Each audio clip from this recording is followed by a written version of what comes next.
The game looks great, but it is not quite photorealistic. Let us now turn on our method. Our method modifies the images from the game to look more realistic.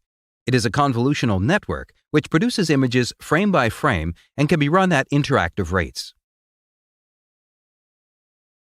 This model was trained to translate GTA 5 to the Cityscapes dataset.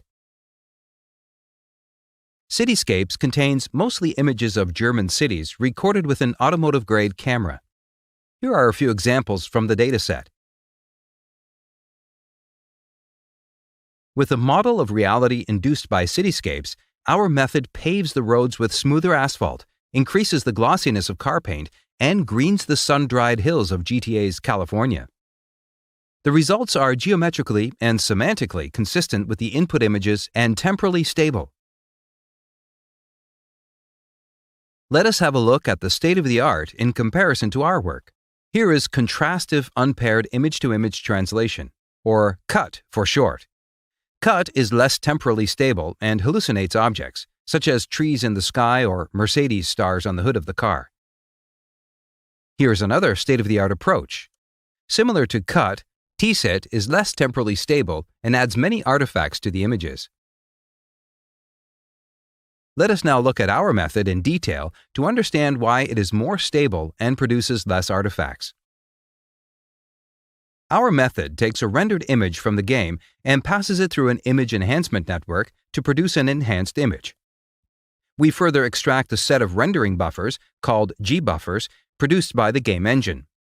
G-buffers contain geometric information such as surface normals or distance to the camera, material information such as albedo or glossiness. They may also contain information about the lighting in a scene. We pass the buffers through a G-buffer encoder network to produce feature tensors at multiple scales. The tensors encode the information about the rendered scene. To train our networks for enhancing realism, we employ a perceptual discriminator. For each image it takes in, it produces a realism score. To make it understand what the real world looks like, we also feed it real photos. To ensure that our networks retain the structure of rendered images, we further add them to the discriminator inputs and employ a perceptual loss.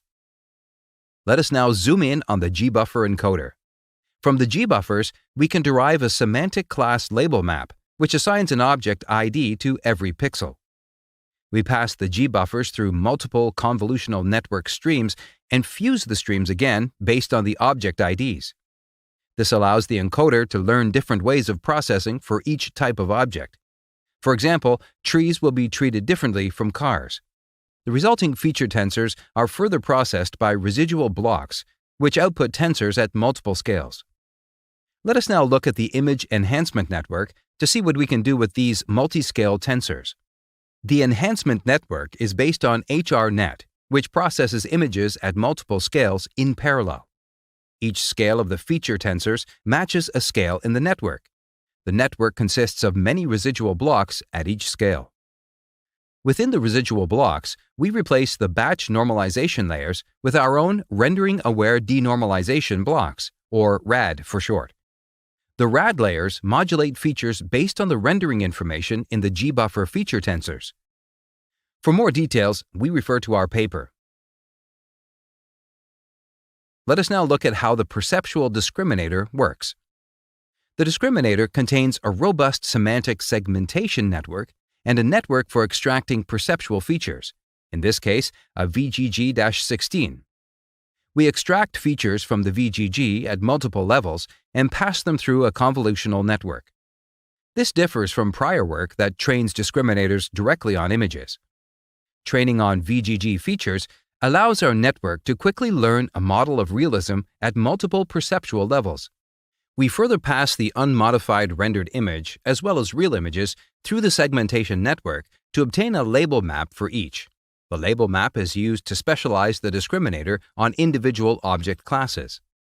Since we use a pre-trained, robust segmentation network, the object classes are consistent for rendered and real images. For more details, we refer to our paper. There is one more thing.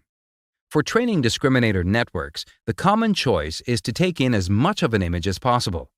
The reasoning is that the more context of a scene the network sees, the better.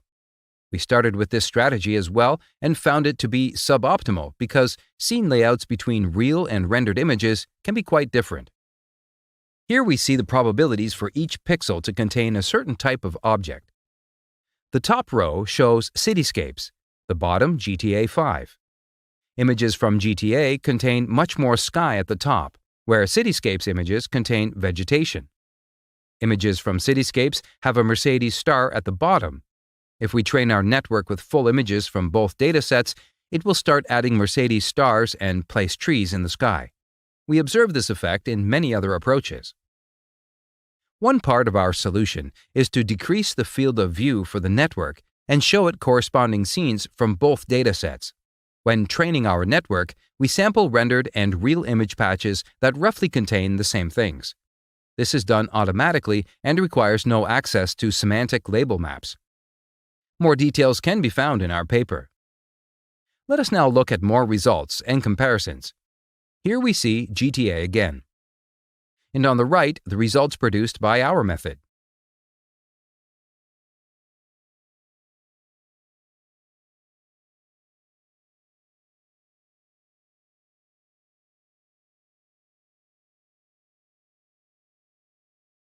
Here we see the results from classic color transfer.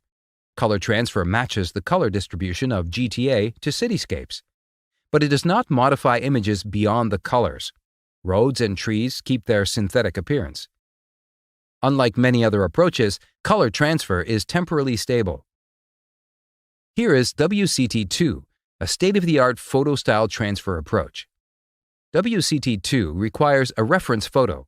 It can become temporally unstable if rendered images and the reference diverge. Here we see again results from CUT. CUT commonly hallucinates objects like trees in the sky and the star on the hood. The sampling strategy of our approach alleviates such artifacts.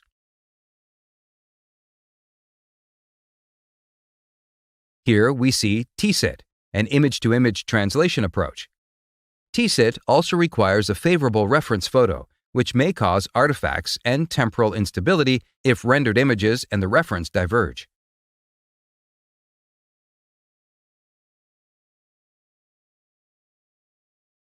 Finally, let us look at GTA again. And here's our method trained on the Mapillary Vistas dataset. Vistas features diverse images from around the world recorded with different types of cameras. Our method captures the style of this dataset with its vibrant colors while keeping the semantic and geometric content of the underlying game.